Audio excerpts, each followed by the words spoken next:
Salesforce.com is a publicly traded company, so please do business with us based only on things we can currently do for you today and not on possibilities of future wonderfulness.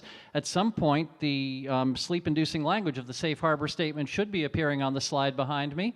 But in the meantime, please feel free to consume it at your leisure on the Investor Relations website. It is now my great pleasure to introduce a man who I first got to work with as a colleague in Australia because he wasn't really allowed to talk in the United States at that point, at least not in that kind of capacity. At that time, we did a campaign called Kundra Down Under. The Australians are very whimsical about these things. But now he has been with me in Sydney and in New York and in any number of other places. I am delighted to bring him to you now in his new role as Executive Vice President for Industries. Please welcome Vivek Kundra. Thank you. Welcome to Dreamforce. We are super excited to have you here today.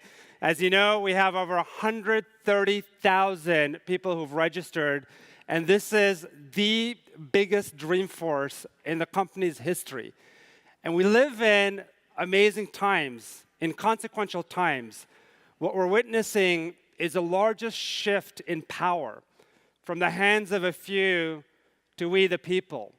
There's a tectonic shift that's happening in terms of the customers, the people in this room and throughout the world, where for the first time, they have tools in their hands to be able to talk about their dreams, their aspirations, and actually make sure that they're being heard in terms of what their needs are.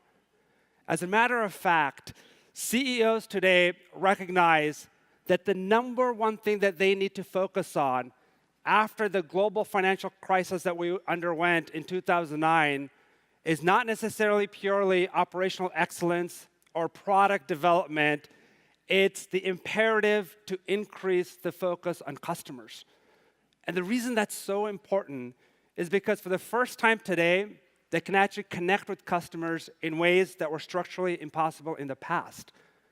And if you think about it, the number one trait when people talk about a CEO and the focus is not customer focus necessarily, it's not customer concern, it's customer obsession.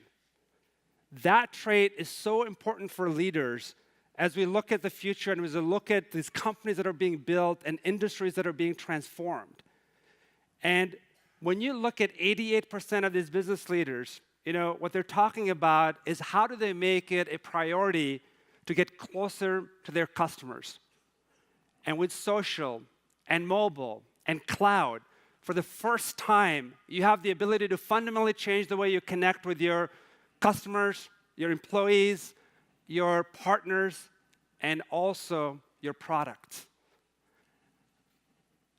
Salesforce.com has always been obsessed by its customers. And that is one of the reasons, thanks to you, we've been recognized as the most innovative company in the world 3 times in a row, 3 years in a row. And thanks to you, we've also been recognized as one of the most admired companies in the world. And just a few hours ago, our CEO, Mark Benioff, just announced our first billion-dollar quarter.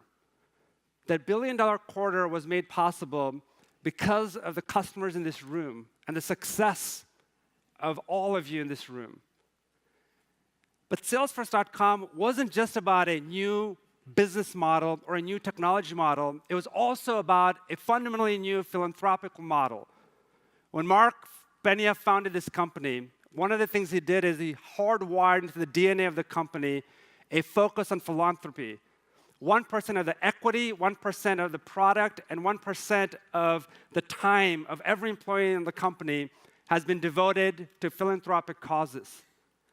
I personally was actually in Haiti a few months ago and had the opportunity to see the amazing work that the Prime Minister is doing and the role that Salesforce.com is playing in terms of making sure that education is being reformed, making sure vital services around healthcare and vital services around safe drinking water are being provided.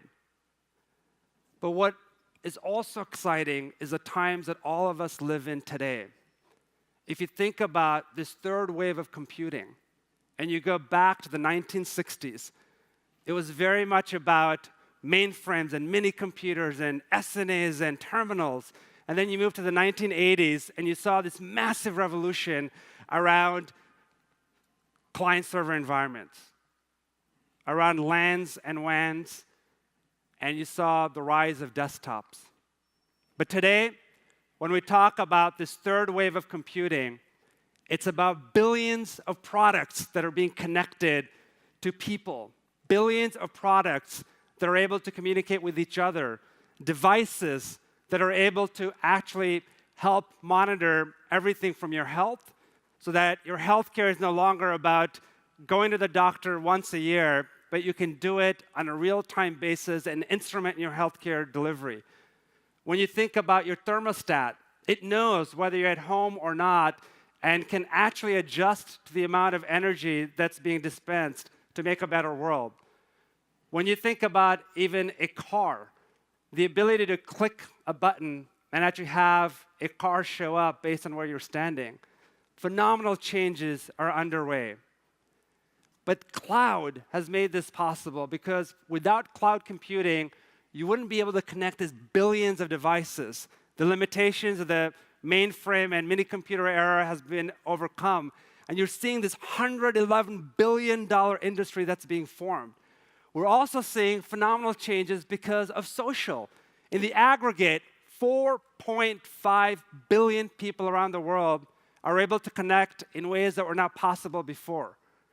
And also, when you look at mobile, the ability of billions of people around the world to be able to connect because of mobile technologies, 5 billion smartphones by 2017. Think about what that means, not just in the developing world or the developed world. Now, in sub-Saharan Africa, for the first time, you can have a farmer who's not being cheated because they can actually look at real-time crop prices around the world so they can sell into the market in an effective way.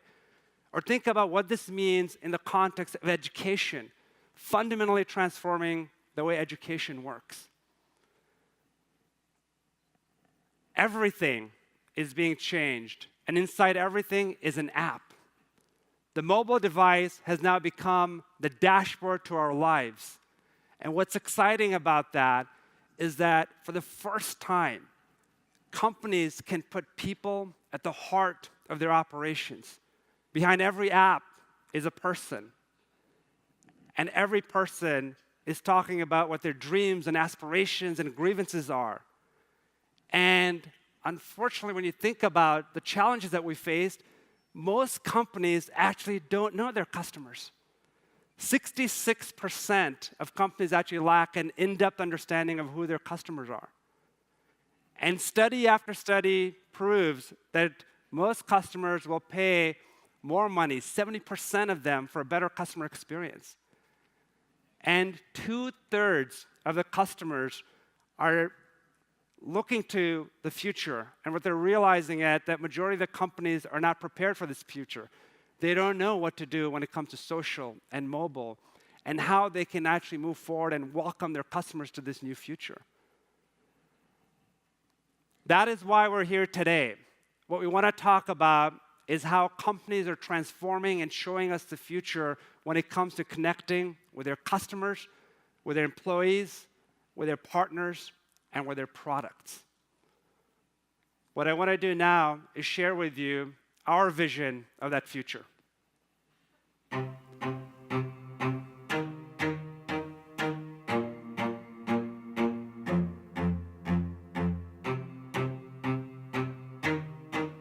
For decades, the experts have been proclaiming the dawn of a new revolution, a world where customers are no longer at the mercy of corporations, where they don't have to suffer through bad service or broken products, long waits or endless phone trees, and where they have no real voice or no recourse.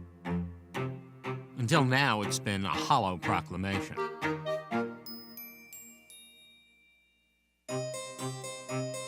Welcome to the world of the ever-connected, always-on, highly opinionated, on-the-move customer. This is a customer who understands they now have power, and they know how to use it. They have expectations, and they have choices if those expectations aren't met. And boy, do they have choices. They also have a voice, and it is loud and far-reaching. To earn their loyalty goes way beyond a loyalty program. You need to earn their trust, because make no mistake, this is a trust revolution. You need to recognize them as more than just numbers or accounts, but as unique human beings with a distinct set of needs. They now expect more than just a product or a service from you. They expect a relationship that is on equal terms. They give, you get, you give, they get. They expect to be at the center of your world, and you, my friends, need to put them there. You need to become a customer company. A customer company is available 24/7, and any place your customers happen to be. A customer company listens first to every customer on every channel. A customer company connects their customers, employees, partners, and products.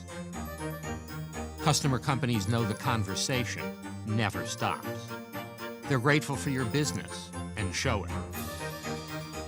They create communities and respect your identity, privacy, and money. Most importantly, a customer company knows you're the same person no matter how you contact them. They don't just create satisfied customers. They create evangelists. And when you become a customer company, you'll transform everything. You'll accelerate your growth from the inside out by giving your employees an enjoyable way to truly collaborate with each other. You'll close deals faster, together, gaining a real competitive advantage. You'll listen to customers and provide great service everywhere. Your data will always be up to date. Your people will always be at peak performance. You'll get to market first and arrive with confidence because you'll be backed up by real-time insights that let you know you're right. And in the cloud, innovation and scale is something you never have to worry about. That comes standard.